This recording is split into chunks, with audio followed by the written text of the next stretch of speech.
The birth of California from sacred lands to statehood, pre-1850. 1. Indigenous civilizations before colonization. Long before California appeared on any European map, the land was alive with voices, stories, and civilizations that had thrived for thousands of years. More than 300,000 indigenous people lived across the region, divided into over 100 distinct tribes with unique languages, customs, and spiritual traditions. The Ohlone near the San Francisco Bay, the Chumash along the southern coast, the Yokids in the Central Valley, the Miwok in the Sierra foothills, and the Pomo to the north, each built complex societies intricately tied to the land and seasons. For these peoples, California was not a frontier. It was a vast, interconnected homeland. The rivers, redwoods, and coastlines were woven into their cosmology.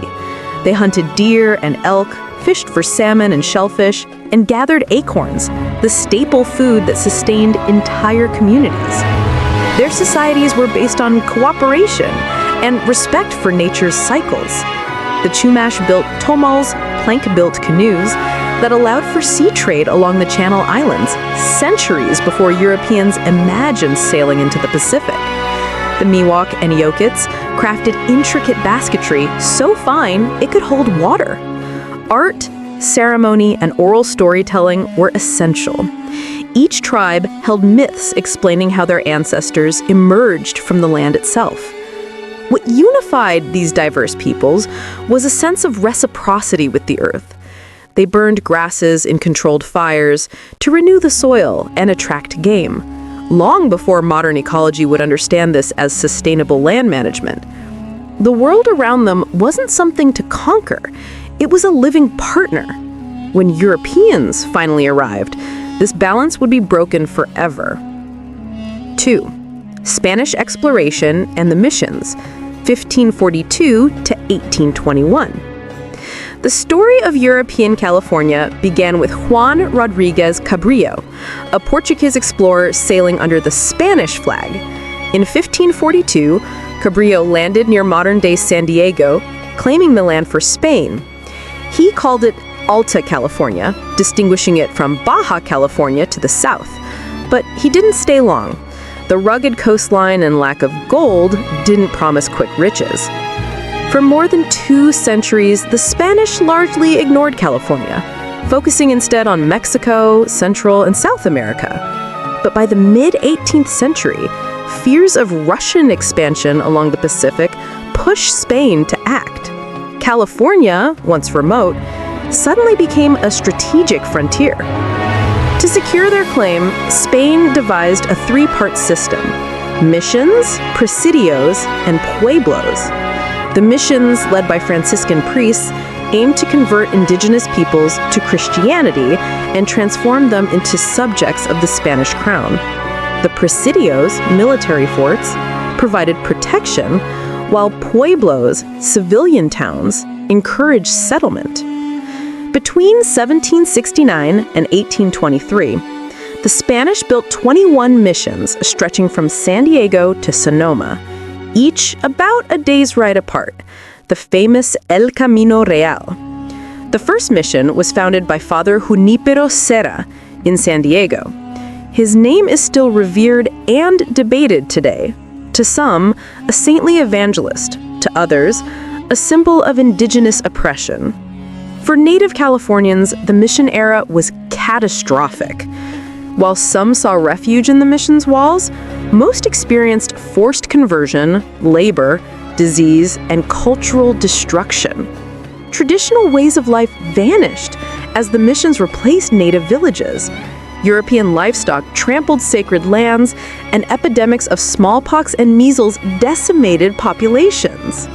Still, the missions left a deep imprint on California's landscape and identity, from architecture and agriculture to place names like San Francisco, San Jose, Santa Barbara, and Los Angeles.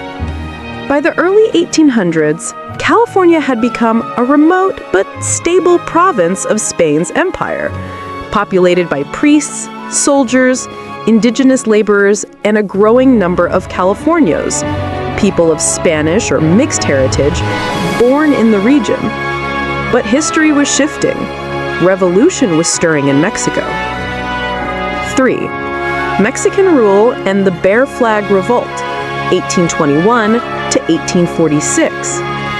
In 1821, after more than a decade of war, Mexico gained independence from Spain. With it, Alta California became a Mexican territory. The mission system began to decline under a new policy called secularization, which aimed to transfer mission lands to private citizens. In practice, this meant that wealthy rancheros, often former soldiers or local elites, received vast land grants. The great ranchos of California were born, where cattle roamed across rolling hills and the economy revolved around hide and tallow, leather and rendered fat. Life on the ranchos was elegant, yet isolated. Adobe haciendas hosted fiestas, music, and horse races. The people spoke Spanish, celebrated Catholic festivals, and dressed in fine leather and silk imported through coastal trade. But the Mexican government in faraway Mexico City had little control over its northernmost territory, and California began to drift towards self-sufficiency. Meanwhile, American traders and settlers started arriving. They came overland through the Sierra Nevada or by ship to ports like Monterey and San Francisco Bay. At first, they were welcomed as merchants, trappers, or advisors. But tensions grew as American settlers began to outnumber Mexican citizens. In 1846, amid the U.S.-Mexican War, a small group of American settlers in Sonoma launched the Bear Flag Revolt. They captured the local Mexican commander and raised a crude flag featuring a star, a bear, and the words, "California Republic." It was an act of rebellion, a brief and chaotic declaration of independence. The Bear Flag Republic lasted just 25 days. When U.S. naval forces arrived in Monterey soon after, they claimed California for the United States. The American flag replaced the bear, and the fate of California was sealed. 4. U.S. annexation and statehood, 1846 to 1850. The Bear Flag Revolt merged with a larger event, the Mexican-American War, 1846 to 1848. While battles raged in Mexico, U.S. troops under Commodore John D. Sloat and later General Stephen Kearny secured California with minimal resistance. In 1848, the Treaty of Guadalupe Hidalgo formally ended the war. Mexico ceded California and vast territories, including modern Arizona, New Mexico, Utah, and Nevada, to the United States in exchange for $15 million. Overnight, California changed flags again, from Mexico to the U.S.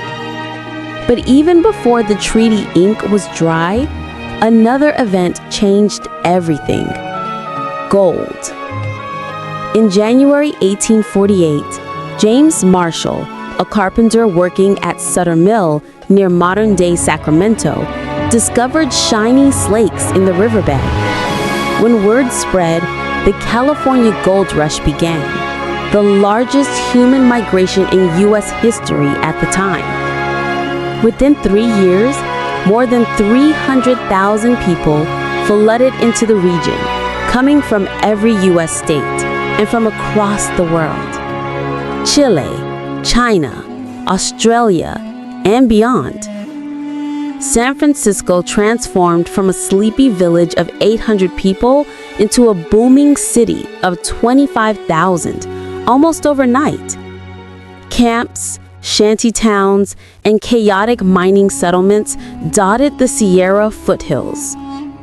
Gold fever drove fortunes, violence, and environmental destruction on an unprecedented scale. The gold rush brought both progress and tragedy.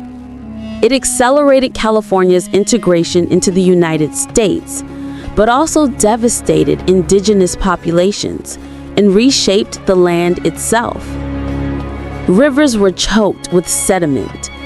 Forests fell to feed mines and towns, and entire native communities were wiped out by violence, displacement, and disease. Despite the chaos, California's population growth and economic importance made statehood inevitable. In 1849, delegates met at Monterey to draft a state constitution, notably banning slavery, and submitted it to Congress. On September 9, 1850, California was admitted as the 31st state of the Union. It entered as a free state, balancing the slave-holding South and the free North in the fragile compromise that preceded the Civil War. Transition to a new era. By 1850, California had already lived several lifetimes. The ancient lands of thriving indigenous nations, the Spanish frontier of missions and presidios, the Mexican ranchos of the Californios, the American state fueled by gold and ambition. Each chapter left its mark on California's identity. The sacred landscapes of the first peoples, the Spanish names that define its geography, the ranchos that inspired Western mythology, and the American ideals of opportunity and reinvention all merged to create something uniquely Californian. The state would go on to become a symbol of reinvention, a place where dreams and disasters were larger than life. But its foundations were built on the echoes of the civilizations that came before, the struggles for land and power, and the unrelenting pull of destiny on the Pacific edge of the continent.